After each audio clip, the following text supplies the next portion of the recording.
Lucky draw ಹೆಸರಲ್ಲಿ ಜನರಿಗೆ ಮಕ್ಮಲ್ ಟೋಪಿ. ಗ್ರೀನ್ ಹೆರಿಟೇಜ್ ಅಂತ ಅವರು ಒಂದು ಕಂಪ್ನಿ ಓಪನ್ ಮಾಡವ್ರೆ. ಸರ್ ಜೊತೆಲಿ ನಾನು ಮಾತಾಡಿದೆ, ಇಂಥದ್ದೆಲ್ಲ ಫ್ರಾಡ್ ಆಗೈತೆ, ನಾನು ಯಾವುದೇ ಕಾರಣಕ್ಕೂ ನಾನು ಸೇರಲ್ಲ ಅಂತ. ನಾನು ಹೈಕೋರ್ಟ್ ಲಾಯರು ಅಂತ ಹೇಳಿದ್ರು. GST ನಂಬರ್ ಇರೋದೇ ಬೇರೆ, ಅಡ್ರೆಸ್ಸೇ ಬೇರೆ.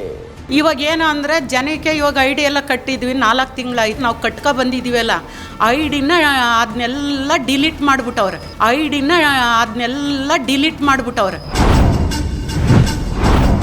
ಗಿಫ್ಟ್ ಸಿಗುತ್ತೆ ಅಂತ ಹಣ ಕೊಟ್ಟ ಜನರ ಗತಿ ಗೋವಿಂದ.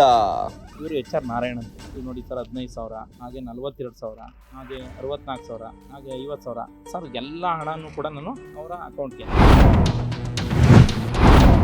ವಾಟರ್ ಮಿಲ್ಕ್ ಪ್ರಾಡಕ್ಟ್ ಹೆಸರಲ್ಲಿದೆ ಲೈಸೆನ್ಸ್.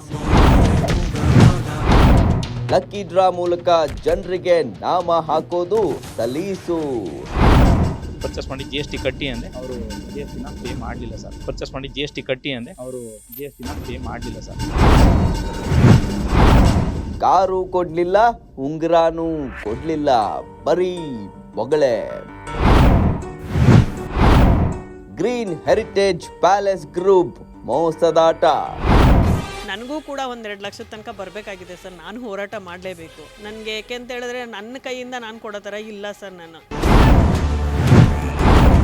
ದಾಖಲೆ ಸಮೇತ ಬಯಲಿಗಿಳಿದ ಫಸ್ಟ್ ವೇವ್ ನ್ಯೂಸ್ ತಂಡ. ಎಲ್ಲ ಕಡೆ ವಿಚಾರಿಸ್ದೆ ನಾನು, ಸ್ಕೂಲ್ ಎಲ್ಲಿದೆ, ಆಫೀಸ್ ಎಲ್ಲಿದೆ, ಒಂದು ಕಡೆ ಇರೋದು ಇನ್ನೊಂದು ಕಡೆ ಶಿಫ್ಟ್ ಆಗ್ಬಿಡೋದು. ಅವ್ರಿಗೆ ನಿಖರವಾದ ಒಂದು ಆಫೀಸ್ ಇಲ್ಲ. ನಂಬಿ ಕೆಡದಿರಿ ಈ ನಾರಾಯಣನ. ನಿರೀಕ್ಷಿಸಿ ಶೀಘ್ರದಲ್ಲೇ.